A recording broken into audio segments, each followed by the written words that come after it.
예, 지금 제가 우리 인간에 대해서 말씀을 시리즈로 나누는 중이지요. 하나님은 우리 인생에게 생명을 주셨습니다. 이 주신 생명을 가지고 생명답게 살아가는 것이 우리 인생이지요. 때를 압시다. 우리는 지금 고난과 시련의 어려운 시대를 살아가고 있는 중입니다. 우리의 머리 위에는 전능하신 하나님이 계시고 우리의 뒤에는 사랑하는 부모님이 계시고 우리의 앞에는 사랑하는 자녀들이 있고 우리의 옆에는 많은 동포가 있고 우리의 가슴 속에는 맑은 양심이 살아있고 우리 앞에는 달려야 할 역사의 큰 길이 놓여 있습니다. 우리에게 주어진 사랑의 사명의 길을 열심히 가면 머지않아 반드시 푸른 자유의 행복한 넓은 초원으로 우리가 인도될 줄로 믿습니다. 사랑하는 여러분, 우리는 반드시 생명을 생명답게 살아야 합니다. 생명을 생명답게 사는 것이 인생입니다. 그러니 인생을 사는 지혜와 자세와 방법을 가르쳐주는 일이야말로 가장 중요한 일이라 할 것입니다. 잘못된 인생관을 가지면 불행한 인생을 살게 될 것이요, 올바른 인생관을 가지면 반드시 행복한 인생으로 살 수 있을 것이기 때문입니다. 인생을 바로 사는 지혜를 가르쳐주는 학문을 우리는 종교 철학이라고 합니다. 종교 중에서도 우리는 기독교를 믿는 사람들입니다. 기독교의 교과서는 성경입니다. 성경은 우리의 인생을 이렇게 설명합니다. 인간은 유일성이 있고 그리고 인간의 생명은 일회성이라고 말을 합니다. 인간이 유일하고 이례적인 생명 안에는 생로병사의 흐름이 있습니다. 우리는 성경이 가르쳐주는 이 진리를 놓쳐서는 안 되겠습니다. 한번 살다가는 인생을 성경이 가르쳐주는 대로 바로 살아야 인생이 끝나는 날 후회가 없을 것입니다. 사람이 자기 인생관이 없으면 대강 인생을 살게 됩니다. 이렇게 인생을 살게 되면 죽을 때가 되면 반드시 후회하게 되는 것이지요. 성경이 가르쳐주는 인생의 원칙, 삶을 대하는 정신자세, 타인과 사물을 향한 분명한 마음가짐이 없이는 인생을 충실하고 성실하게 살아갈 수가 없습니다. 생은 체험이고 이해이자 해석입니다. 생은 늘 낯선 것이기에 거기에 어떤 의미와 해석을 붙이느냐에 따라서 내 인생이 달라집니다.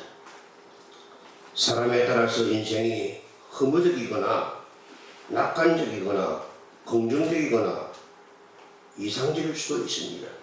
이것을 인생철학, 생활철학 또는 생철학이라고도 합니다. 이당 안병욱 선생은 나의 인생관이 나의 인생을 지배한다라고 했습니다. 그렇습니다. 인생관의 확립은 무엇보다도 더 중요합니다. 이 세상에는 아무 인생관도 없이 살아가는 사람들이 참으로 많습니다. 물론 인생관이 없이도 좋은 학교 나오고 돈 잘 벌고 아파트 장만하고 자녀에게 얼마만큼의 재산도 물려주면서 살 수 있을 것입니다. 그러나 인생관도 없이 사는 인생을 어찌 보람된 인생이라고 할 수 있겠습니까? 개나 돼지나 사는 것은 마찬가지겠지요. 그런데 인생관이 있다고 해도 위험천만한 것은 잘못된 인생관을 가지게 되는 것이고, 그래서 고대 철학자 피타고라스는 이 세상에서 가장 중요한 일이 무엇인가? 인생을 어떻게 살아야 하느냐? 그것을 가르쳐주는 일이다 라고 했습니다. 우리는 어디서 와서 어디로 가는지 아무도 모릅니다. 만일 그것을 가르쳐주고 인생의 지혜를 깨닫게 해주는 학문이나 철학자가 있다면 그처럼 고마운 일이 없을 것입니다. 19세기 프랑스의 후기 인상파 화가 고갱은 만년에 우리는 어디서 왔는가, 우리는 누구인가, 우리는 어디로 가는가 라는 표제가 붙은 대작을 그렸습니다. 매우 철학적이고 고민이 담긴 작품이라고 볼 수 있습니다. 이 고갱의 화두는 지금 우리와 다르지 않습니다. 우리도 고갱처럼 인생의 근본을 알고 깨우치면 사람이 가야 할 길을 저절로 알게 될 수 있을 것입니다. 사람은 저마다 하나의 생명입니다. 생명은 두 개가 아니기에 너무나 조심스럽고 소중한 것입니다.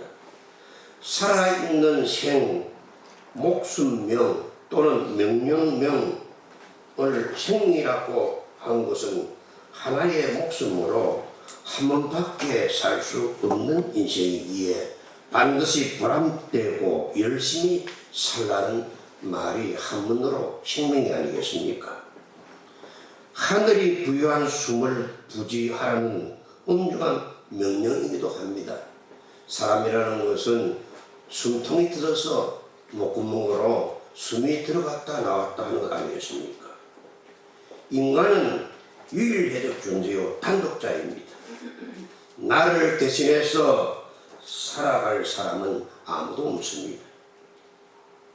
그처럼 우리는 존귀하고 경이롭습니다. 나는 불가사의하고 아름답습니다. 생명을 이렇게 귀한 것이기에 한문에서는 생명을 귀할 자를 써서 귀명이라고도 합니다. 귀한 목숨을 받았기에 인간은 인생을 허망하고 무의미하게 살지 않고 분명한 목적을 가지고 살아야 합니다. 귀한 목숨을 주신 하나님에 대한 책임을 지는 인생이 되어야 합니다. 다시 말해서 귀한 목숨을 가진 인생은 참되고 의로운 목숨으로 살아가야 한다는 말입니다. 이처럼 생명을 생명답게 살아가는 것이 참 인생입니다. 그런데 내게 주신 이 생명은 나의 능력과 노력으로 바꿀 수 없는 매우 불가항력적인 것입니다.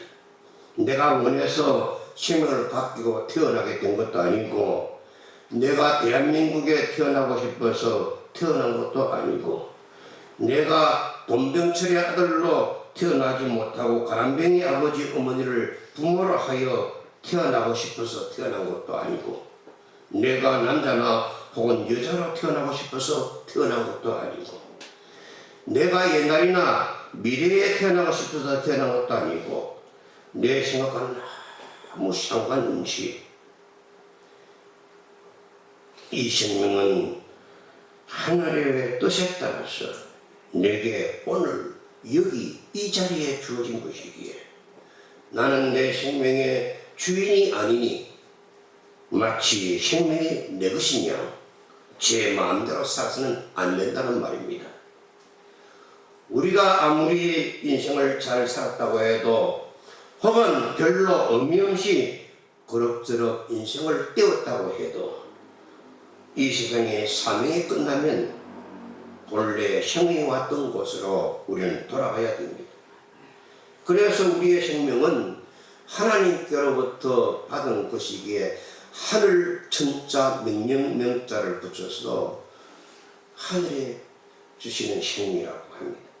하늘로부터 이 세상으로 우리가 보냄을 받았고 하늘이 오라고 하면 거역할 수 없이 돌아가야 하는 하늘에 속한 생명에게 우리는 이 생명을 또는 귀천명이라고도 하고 귀천이라고도 합니다.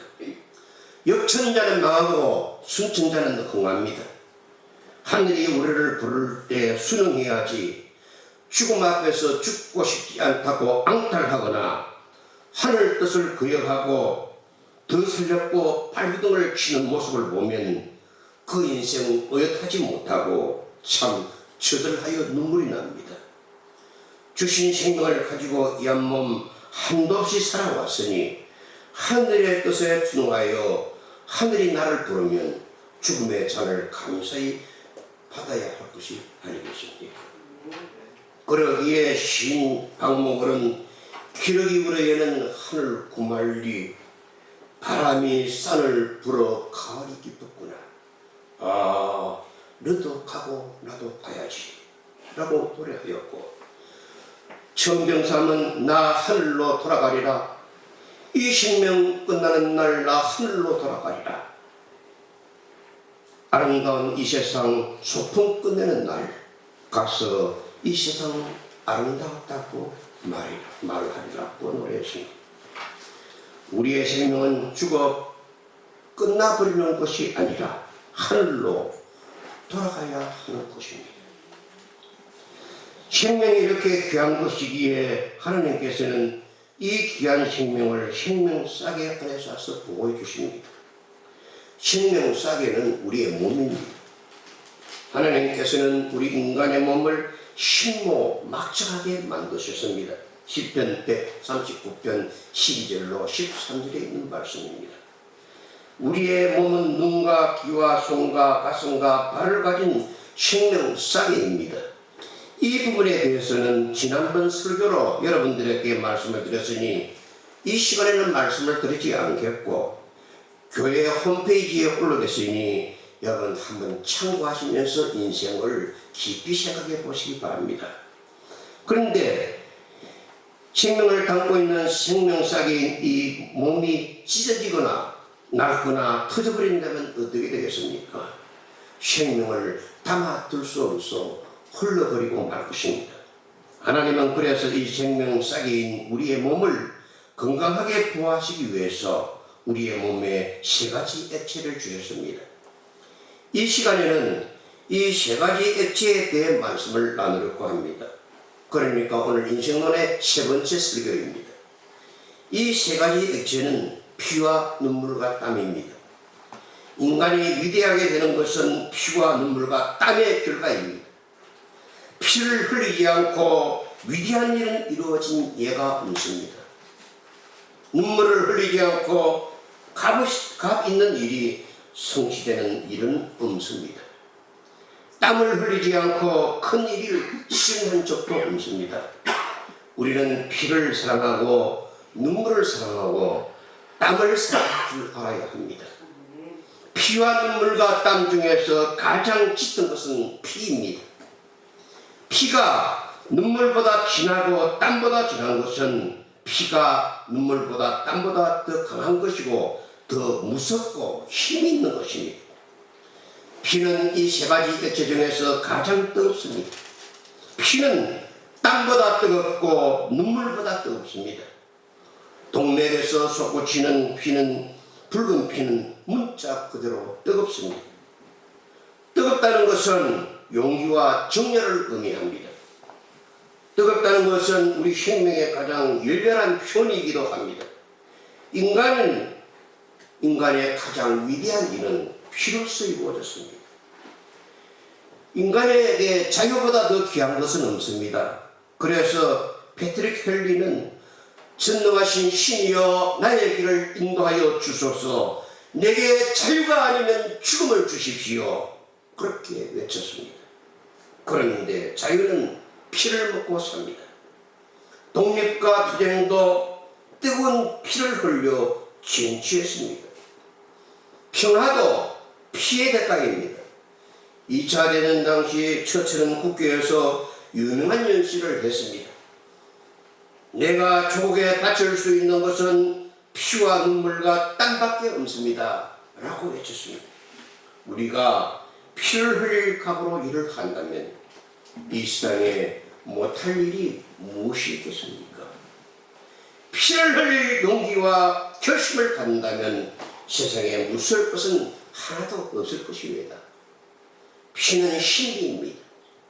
피는 생명의 원천입니다. 우리의 몸은 피가 마르면 죽습니다. 우리의 손이나 발에 피가 돌지 않으면 손발의 기능이 마비되어 버립니다.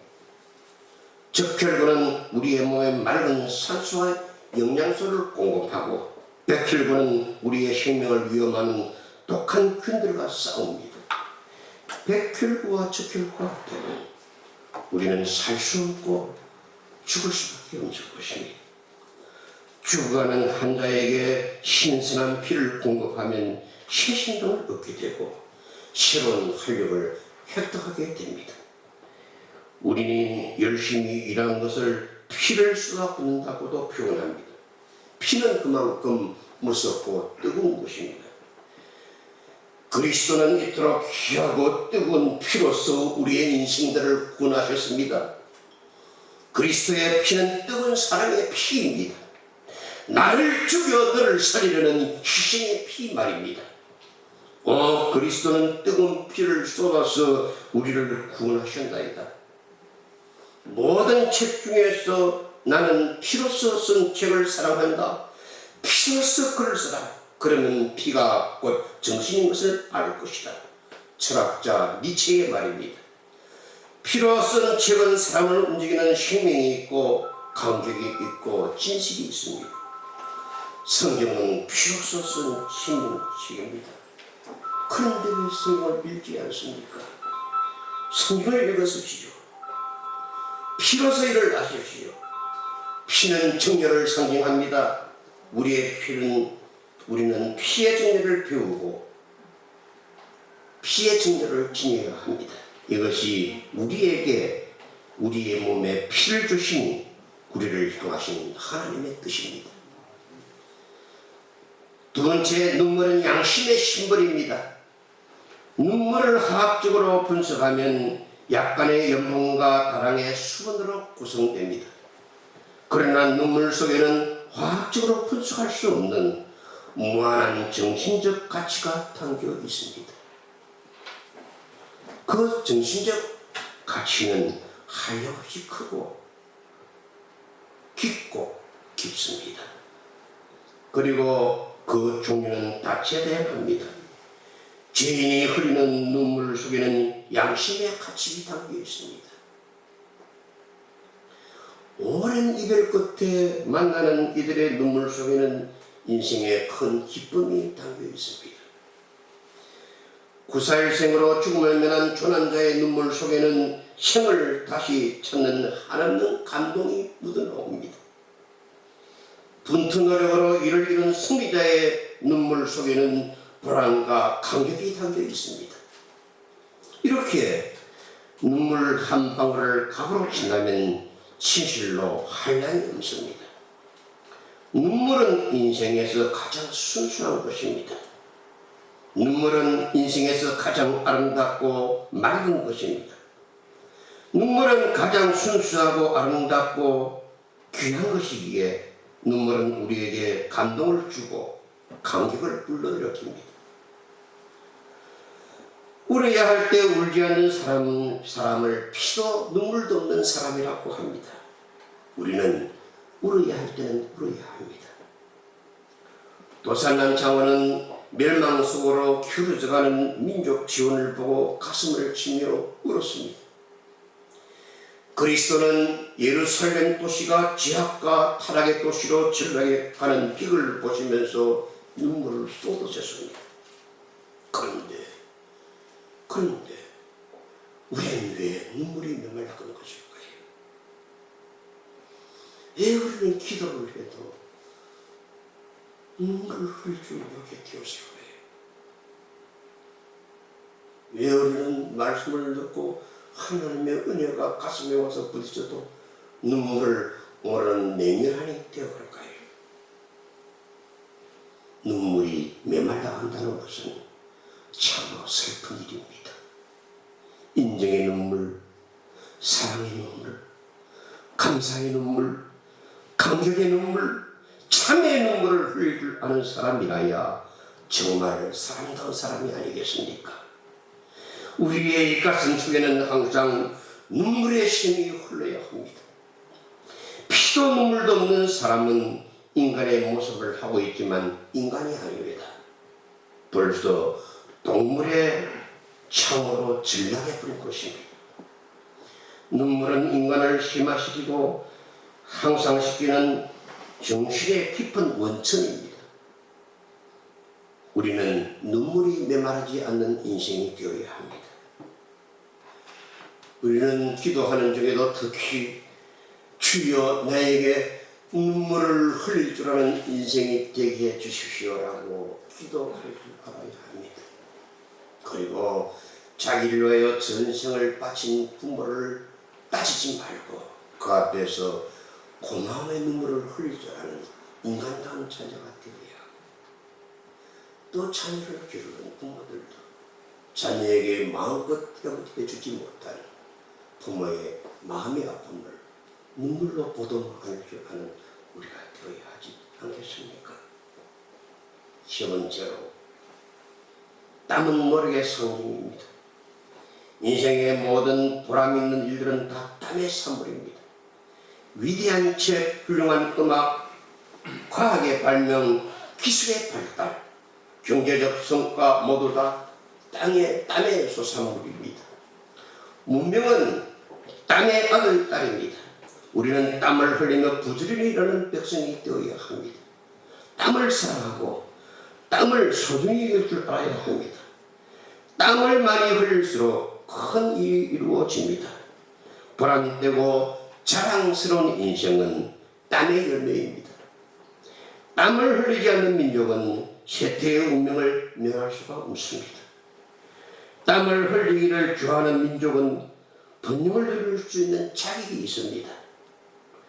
땀을 뚝뚝 흘리며 일에 전심전력하여 몰두하는 사람의 모습을 보면 저절로 나는 고개가 숙여집니다. 나는 서울대학교를 나와서 일 작게 하고 돈 많이 벌려는 사람보다 스스로 자기의 땀을 뚝뚝 흘리며 예물하고 있는 사람을 찬양하고 그 사람을 내 딸을 주고 싶습니다. 맹자는 충실이 곧 아름다운 미라고 했습니다. 미란 무엇입니까? 속이 비지 않고 알찬 것입니다. 땀 흘리기를 사랑하는 사람은 애한당이요, 사랑할 애자 땀 한자 무리당자. 땀 흘리기를 싫어하는 사람 불안당, 안 입을 자 땀 한자, 땀 흘리지 않고 안으려 하고 놀고 먹으려 하고 쉽게 돈을 벌려고 하는 이 불안당이 있는 사회는 반드시 망하게 되는 법입니다. 불안당의 나라에서는 절대 신비한 영감이 솟아오를 수가 없습니다. 기독교의 영감도 땀의 산물입니다. 그리스도 땀이 흘려 피가 맺히도록 기도하십니다. 그리스도는 인류를 구원하시기 위해서 많은 땀을 흘렸나이다. 사람은 자기가 심은 대로 거둡니다. 인과응보는 인생을 지배하는 법칙입니다. 콩 심은 데 콩나고 팥 심은 데 팥납니다. 땀으로 성공의 탑을 쌓아야 합니다. 성공한 이들을 보십시오. 누구보다 땀을 사랑하는 사람입니다. 인간이 이루어놓은 위대한 업적을 보십시오. 땀이 이루어놓은 공든탑입니다. 땀의 나무에 번영의 꽃이 피고 영광의 향기가 풍기는 법입니다. 피와 눈물과 땀의 노력, 이것이 곧 우리에게 주신 하나님의 축복입니다. 피와 땀과 눈물을 우리 몸에 주셨고 이것을 흘리는 몸은 위대한 몸이 됩니다. 위대한 몸 안에 싹의 안에 생명 싹의 안에 감춰있는 그 생명은 하나님께서 사랑하시는 빛나는 생명입니다. 인간에게 이렇게 귀한 것을 주셔서 사람이 사람 되게 하셨고 생명이 생명 되게 하셨습니다. 그러나 인간은 이런 것만으로 올바른 인생이 될 수 없습니다. 인간에게는 영혼을 주셨습니다. 영혼이 무엇입니까? 인간의 뿌리를 찾으려고 하는 본성입니다. 여기에서 종교가 시작됩니다. 다음 시간에는 하나님이 인간을 짐승으로 타락하지 못하도록 고통과 고뇌를 주셨다는 그 네 번째 인생론에 대한 말씀을 드리겠습니다. 저는 지금 인생론에 대한 설교를 하고 있습니다. 우리 교회 성도들은 기도하시면서 이 설교가 계속되는 동안 인생이 무엇인가를 깨우쳐 인간의 도리를 다하는 인간다운 인간, 하나님이 원하시는 인간이 되도록 자기 자신을 갖추어 나가야 되겠습니다. 성령께서 우리를 도와줄 줄 믿습니다. 오 주여 저희들을 도와주소서. 아멘. 기도합시다. 또 내와 그러신 우리 주님의 귀하신 은혜를 감사합니다.